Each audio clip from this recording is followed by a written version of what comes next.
Sa isang maliit at tahimik na baryo sa paanan ng bundok, may nakatirang batang lalaki na ang pangalan ay Lino. Hindi siya katulad ng ibang bata.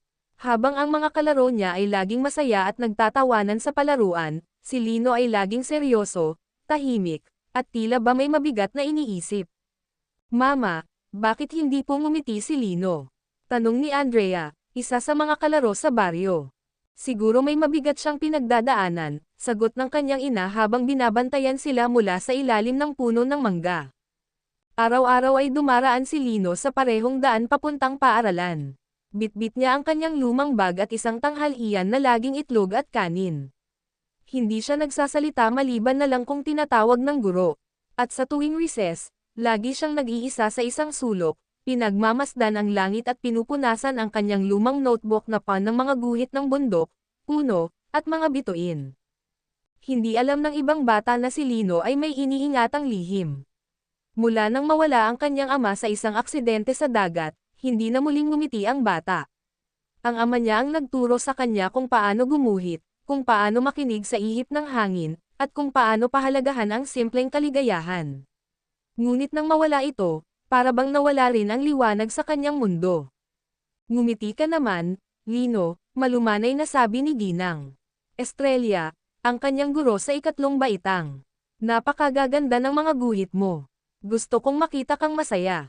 Ngunit hindi tumugon si Lino. Bagkus, ibinaba niya ang tingin at muling iginiit ang lapis sa kanyang papel. Isang araw, habang pauwi galing sa paaralan, may nadaan ng matandang lalaki si Lino na may dalang sako ng gulay. Halatang nahihirapan ito sa paglalakad paakyat ng burol.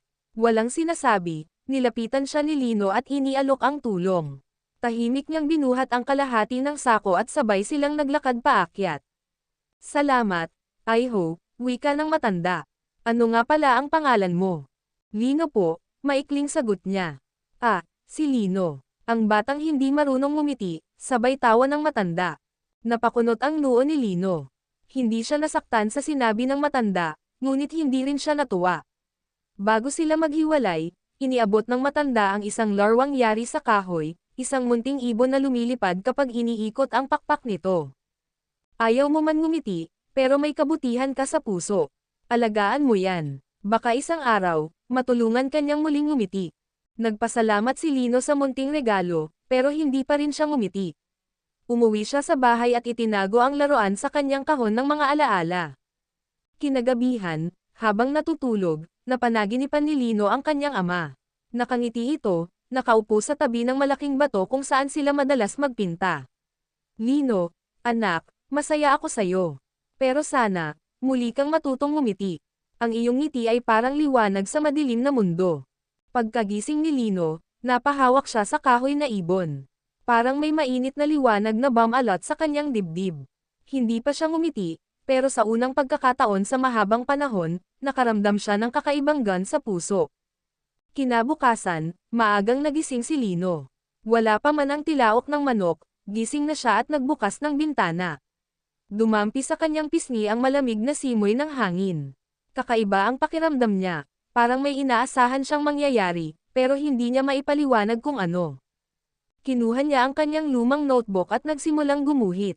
Ngunit sa halip na bundok o puno ang kanyang iguhit, gaya ng nakasanayan, gumuhit siya ng isang batang lalaki na may hawak na ibon.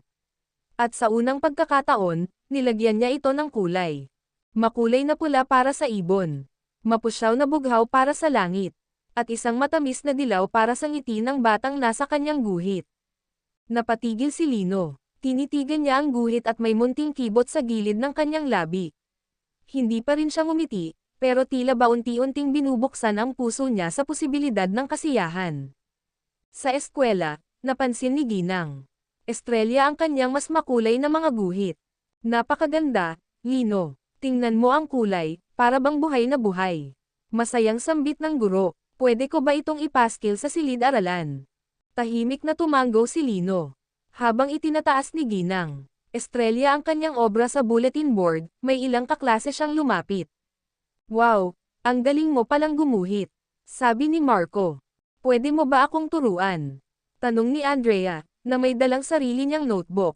Hindi makapaniwala si Lino. Noon lang siya kinausap ng kanyang mga kaklase ng ganoong paraan, hindi para tanungin kung bakit siya tahimik, kundi para purihin siya at humingi ng tulong. Buong recess, nagturo siya sa kanila kung paano iguhit ang ibon, kung paano gamitin ang mga kulay, at kung paano gumamit ng lapis na may tamang diin. Habang pinagmamasdan ang kanyang mga kaklase na masayang ginagaya ang kanyang guhit, may kakaibang pakiramdam sa loob ni Lino. Isang init na hindi niya alam kung saan nanggaling, pero tila ba gumuguhit sa kanyang dibdib, at sa dulo ng kanyang labi, halos hindi halata pero, isang maliit na ngiti.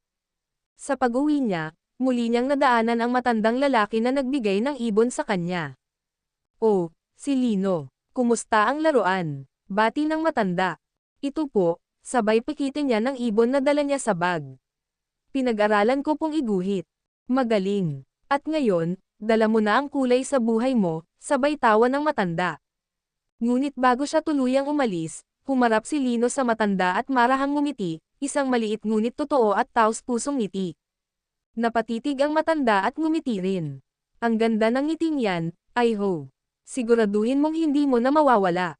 Mula nang matutong muling ngumiti si Lino, napansin ng buong baryo ang pagbabago sa kanya. Mas bukas na siya sa pakikipag-usap, at mas madalas na rin siyang nakikitawa sa kanyang mga kaklase. Ngunit sa kabila ng mga pagbabagong ito, may isang tanong na patuloy na bumabalot sa kanyang isipan, sino ba talaga ang matandang lalaking iyon? Tuwing hapon, dinadalaw ni Lino ang matanda. Hindi ito pala kwento, ngunit lagi siyang may kasamang kabutihan at karunungan. Minsan, may dala itong mainit na tinapay. Minsan na may tinuturuan si Lino kung paano gumawa ng laruan gamit ang kahoy at lata. "Lolo, saan po kayo nakatira?" Minsang tanong ni Lino habang tinutulungan niyang ipako ang gulong ng isang kahoy na kotse.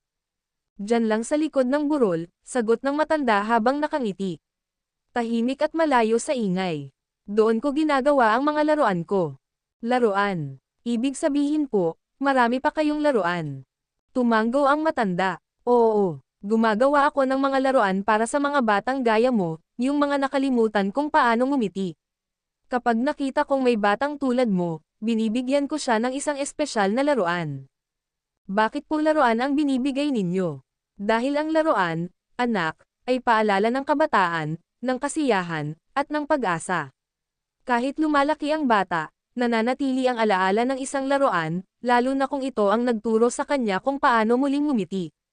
Napaisip si Lino. Totoo nga, simula nang ibinigay sa kanya ang kahoy na ibon, tila ba unti-unting bumalik ang liwanag sa mundo niya. Isang araw, naisip niyang pasayahin ang ibang bata tulad ng ginawa ng matanda para sa kanya. Naisip niyang gumawa rin ng mga laruan gamit ang mga natutunan niya. Nag-ipon siya ng mga kahoy, tansan, lumang gulong, at kahit sirang kutsara. Sa tulong ng matanda, natuto siyang gumawa ng kotse, bangka, at kahit maliit na tren. Dinala niya ito sa eskwelahan at ibinahagi sa mga kaklase. "Wow! Ang ganda nito, Lino!" Sigaw ni Marco habang pinapaandar ang cutting gawa sa kahoy. "Pwede ba naming matutunan kung paano gawin ito?" Tanong ni Andrea. Ngumiti si Lino. "Oo naman. Gusto kong turuan kayo." At sa ilalim ng punong mangga sa likod ng paaralan, nagtayo sila ng Laro't Guhit Club, isang grupo ng mga batang natutong gumuhit at gumawa ng laruan. Dito, natuto silang hindi lang maglaro kundi tumulong, makinig, at magbahagi ng kasiyahan sa isa't isa. Ngunit isang araw, hindi dumating ang matanda sa kanilang tagpuan. Kinabukasan, wala pa rin siya. Kinabukasan muli, hindi pa rin siya lumilitaw. Nabahala si Lino, kaya't nagpa siya siyang hanapin ang tahanan ng matanda sa likod ng burol. Maagang nagising si Lino kinabukasan, dala ang kaba at pag-aalala sa dibdib. Nakabakpak siya at may dalang tinapay at tubig. Hindi siya mapalagay sa pagkawala ng matandang lalaki, ang naging unang dahilan ng kanyang muling pagngiti. Tahimik ang paligid habang paakyat siya ng burol. Ang mga damoy humahaplos sa kanyang binti at ang malamig na simoy ng hangin ay tila may dalang alaala ng bawat tawa nilang dalawa ng matanda. Sa tuktok ng burol, may makitid na daang tinahak si Lino, isang daan na noon lang niya nakita. Pagkalampas sa ilang punong kahoy, natano niya ang isang maliit na kubo na may palibot na taniman ng mga gulay at bulaklak. Tahimik ito, ngunit hindi mukhang abandonado. May usok na umaakyat sa kalan sa labas, at may mga laruan sa isang kaong yari sa kahoy. Lolo, mahinang tawag ni Lino habang papalapit. Isang matandang babae ang lumabas mula sa kubo. Nakasuot siya ng telang may mga berda at may bakas ng pagkabigla sa mukha. Ay, ikaw pala si Lino, sambit ng babae. Halina't pumasok ka. Napahinto si Lino. Kilala niyo po ako. Oo, sabay ngiti ng babae. Ako si Aling Rosa, asawa ni Lolo Andres, ang matandang nakasama mo. Madalas kanyang ikwento. Nasaan na po siya? Ilang araw ko na po siyang hindi nakikita, tanong ni Lino, puno ng kaba. Napayuko si Aling Rosa. Umalis na siya, anak. Pumunta siya sa mas malayong baryo para mamigay ng mga laruan sa mga batang nasalanta ng bagyo. Madalas niyang ginagawa yun kapag nararamdaman niyang tapos na ang kanyang misyon sa isang lugar. Tapos na, ang misyon niya sa akin. Tanong ni Lino, na ngayoy bahagyang namumuo ang luha sa gilid ng kanyang mata. Tumanggaw si Aling Rosa. Oo, anak, sabi niya, si Lino ay muling nakangiti. Ang liwanag sa kanyang puso'y muling nagliliwanag. Panahon na para ipasa niya ito sa iba. Tumingin si Lino sa mga laruan sa kahon. Lahat ay yari sa kamay, mga ibon, kotse, tren, at kahit isang maliit na bahay na gawa sa palito. Maaari ko po bang ituloy ang kanyang ginagawa? Tanong ni Lino. Ngumiti si Aling Rosa. Yan nga ang iniwan niyang bilin. Itinuro niya sa iyo ang sining, ang kabutihan, at higit sa lahat, ang ngiti. Kinuha ni Aling Rosa ang isang maliit na kahon mula sa loob ng kubo. Para sa iyo raw ito.